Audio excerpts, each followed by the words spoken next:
เอกอัครราชทูตวิสามัญผู้มีอำนาจเต็มแห่งสสเวียดนามประจำลาว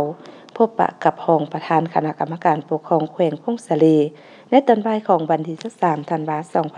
2025นี้อยู่ที่ห้องประชุมชั้น3สำนักงานปกครองแขวงพงศาลีสหายเงวียนมิงเติมเอกอัครราชทูตวิสามัญผู้มีอำนาจเต็มแห่งสสเวียดนามประจำสปป.ลาวพร้อมคณะ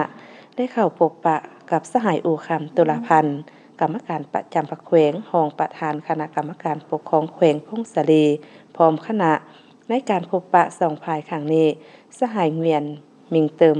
เอกอัครราชทูตวิสามัญผู้มีอำนาจเต็มแห่งสสเวียดนามประจำสปป.ลาวได้ตีราคาสูงต่อการร่วมมือระหว่างเอกอัครราชทูตเวียดนามประจำลาวและบรรดาแขวงภาคเหนือเวียดนามกับแขวงพงศาลี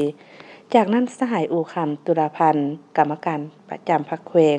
รองประธานคณะกรรมการปกครองแขวงได้รายงานเกี่ยวกับการร่วมมือน้ำกันเป็นต้นแมนการประสานเสริมทบอย่างกลมเกลียวกับสถานกงสุลใหญ่เวียดนามประจำภาคเหนือลาวที่หลวงพระบางเป็นปกติในการเคลื่อนไหวจัดตั้งพันธุ์ขยายแนวทางการต่างประเทศของพรรคอันรวมและอันเฉพาะเพิ่มพูนคูณสร้างสายผัวพันเพื่อนมิตรยุทธศาสตร์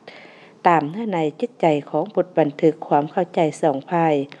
และหลายภายกับบรรดาแขวงของสสเวียดนามสามารถร่วมมือด้านการเมืองเปียกงานป้องกันศาสตร์ป้องกันความสงบดึงดูดเอาการช่วยเหลือ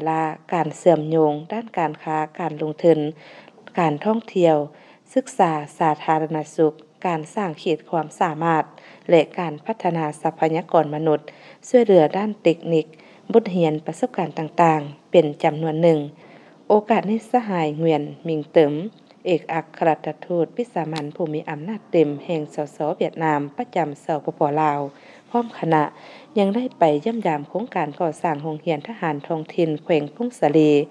ที่ทางสสเวียดนามให้การช่วยเหลือเยี่ยมชมโรงเรียนเทศบาลใหม่ของแขวงซึ่งเป็นโรงเรียนที่ได้รับการช่วยเหลือ